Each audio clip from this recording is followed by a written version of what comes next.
we brought you in for our feature segment each week. Each Friday episode, we have myself, BJ, Mike pick one future, make the case for it, and then everyone votes for the one that we are going to add. You obviously can't vote on your own, and since we don't have any good way of determining if there's like a tie, I just pulled the seniority card and picked the one I want, which usually ends up being my own.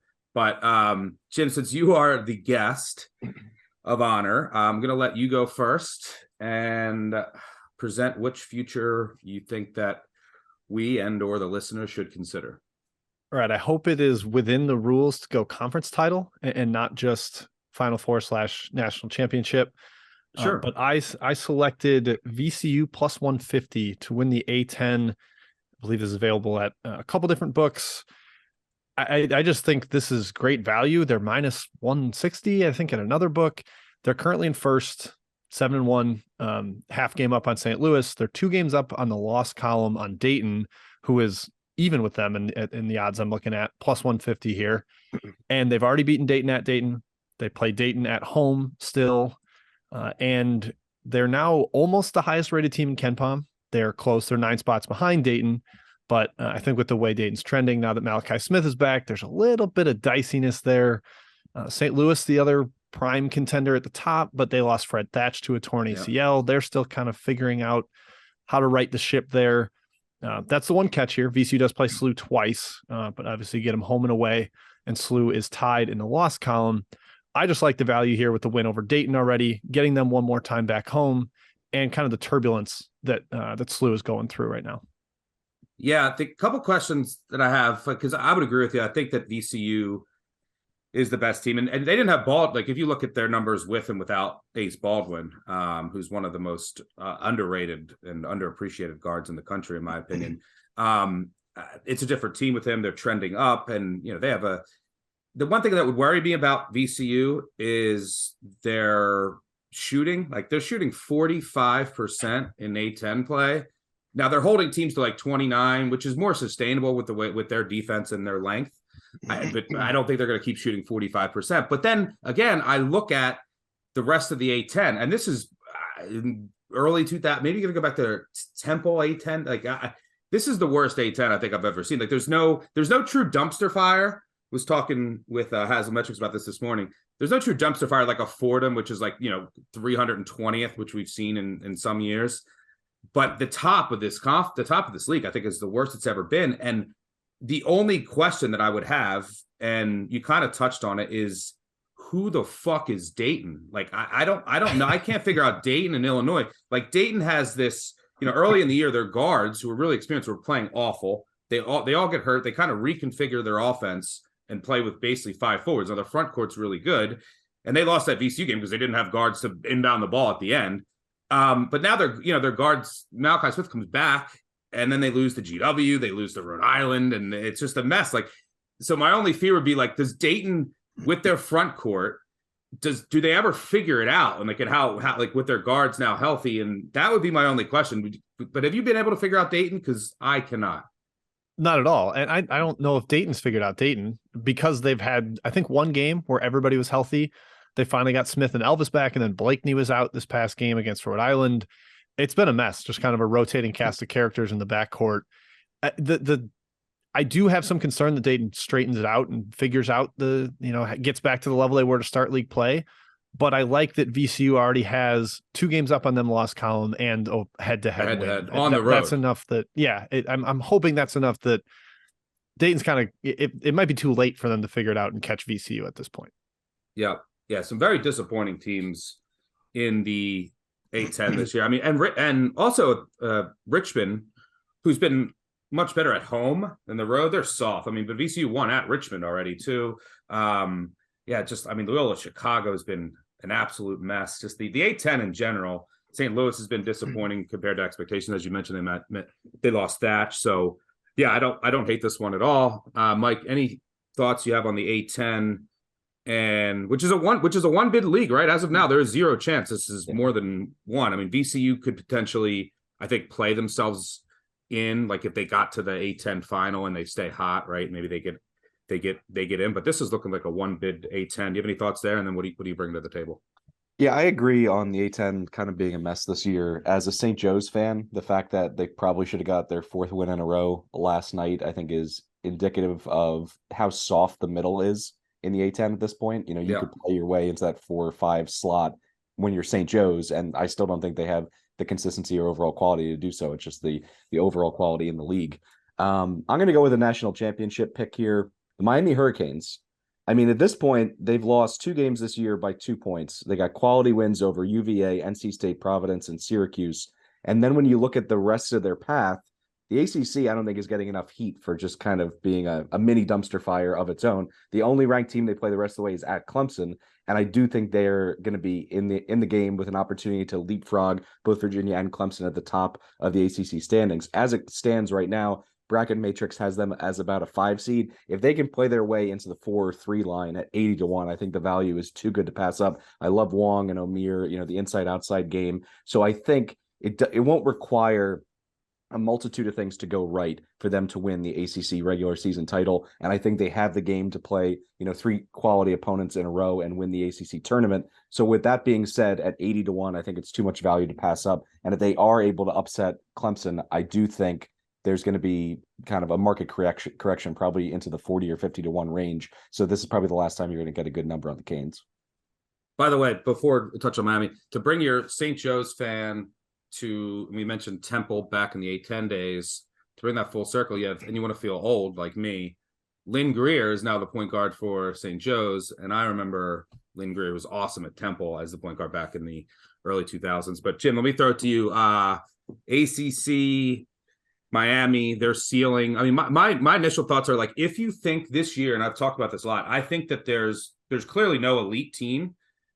Maybe Alabama gets there, but there's not a team where 2 or 3 teams where you're like it's going to be them, and then it ends up being them or in the Final Four. I think this year, if there's 15 to 20 teams, styles are going to make fights. It's going to come down to matchups, 3-point shoot. But if you're one of like the 15 to 20 best teams in the country, you're going to have a shot to get to the Final Four. And then I don't think anyone's going to be like completely overmatched. So the question is, do you think Miami has that ceiling? And is there value in this number? Do you have any thoughts on the Canes? I like the ceiling, especially in postseason play. They kind of mirror another team I like that's much higher in the odds or lower, much worse odds, I guess, in Baylor. And it's like an elite offense with awesome guards and maybe a vulnerable defense.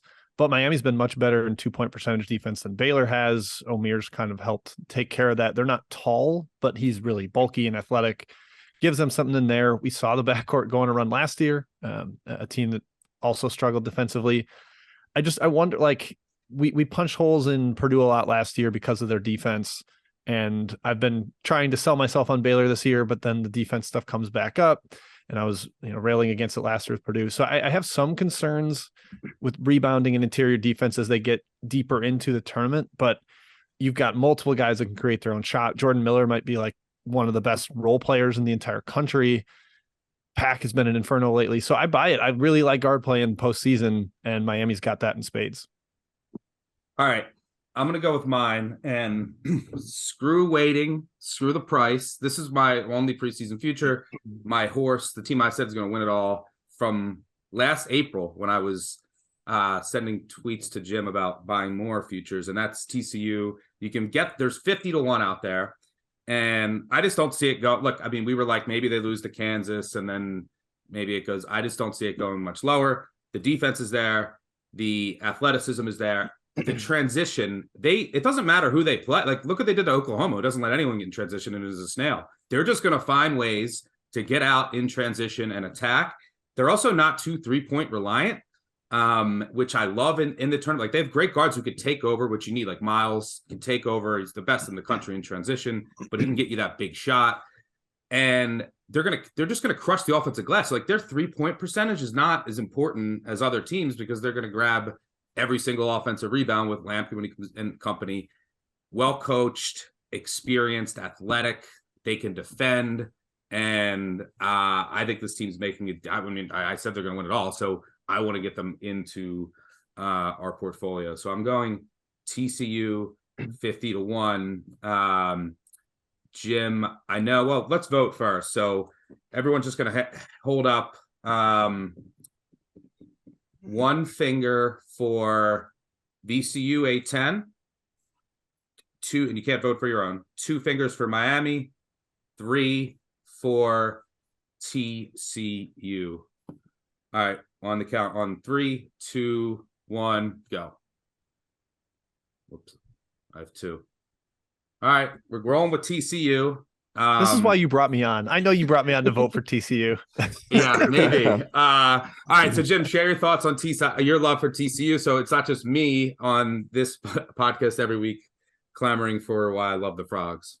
Yeah, I mean, you mentioned the fact that they defend, but also lead the country in fast break points. I do have some concern about teams reliant on transition in the tournament. I think it's more of a half court style. Yeah, Arizona and Gonzaga ran into that last year after dominating in the open floor, but they do have guards that can take over, and I think that's rather relevant.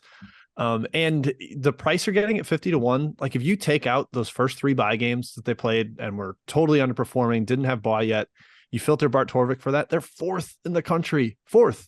You could call them a top 5 team. I know those games matter in air quotes, but they don't really, because it wasn't the full team. We've seen them look way better since then. You get a top 5 team at 50-1. I don't hate that. And they could really get up into a high seed ceiling because the Big 12 just has win opportunity after win opportunity. Yep. Yeah. There's and look, Lampkin's going to be fine. That was a concern of mine. You've had Micah Peavy, who's been hurt, and he just returned. An X factor here, which could even increase their ceiling anymore, is Wells. We saw his game against Kansas. If he can play like that on a more consistent basis, man, they become super dangerous. Yes, the half court stuff, it does bother me a little bit because they are just so great in transition. So their offensive numbers are buoyed by that. Their weakness is 3-point shooting. But like I said, they could, in a half court fight, they're just going to battle you on the boards and then bully you just athletically. I think that their floor is so low. It's a team that I don't think can get upset early. And then you have a guy like Miles who can take over, and they're so well coached. But they have that guy at the end of games. It's all right, you need a bucket. I'm going to get the bucket. And if I miss the bucket, someone's probably going to grab it and put it back for an easy 2. So TCU, Mike, any thoughts you want to add on the Horned Frogs, who I do have as a top 5 power rate as a top 5 team right now? Yeah, I agree with your assessment about 3-point shooting. That's the thing that concerns me the most with some of the teams that are at the top of the AP poll right now. You saw Alabama this week against Mississippi State. Their starters shot 1 for 16 from 3. So they were lucky they were playing one of the worst teams in the SEC, because if they were playing a Mizzou or they were playing somebody kind of in the middle trying to work their way up the ladder, they would have lost. So that I still have that concern with teams like Alabama, whereas to your point, it's just a bonus if some of the 3s start falling for TCU. And I am getting a little bit more comfortable with their half-court game. It's certainly not a strength, but I don't think it's enough of a weakness to talk me off of them, particularly at 50-1. Because you look around the market, there's some places hanging 17, 20-1 on this team. So there's huge disparity between the books. So I think it's time to pounce. Yeah, I would go down to 35, 40-ish. I have some 75 and 80 from before the season, but I think that they're a top 5 team and certainly capable of winning it all. I actually think that it's interesting you mentioned that Alabama game. Alabama also went 5 of 28 from 3 and won the game. And then if you go back, so I think it was another notch for Alabama. Obviously you're going to have 3 or 4 games a year where you just are bad, right? And you just aren't great. And they've won a ton in a row. You kind of get fat and happy. But you go back to that Houston game, which we talked about. Alabama was just 7 of 23. They also missed 12 free throws, still won at Houston. So they're proving that this isn't a team that's just, we chuck up 43s. If we make them, we're going to beat anybody. If we miss them, we can't beat anybody. I think that all these wins that Alabama continues to rack up on the road, or when they don't play well against elite teams on the road, they're becoming that team that you can trust. Now, they might be overvalued from a point spread perspective over the next few games, but as far as trusting them come March, they're right up there.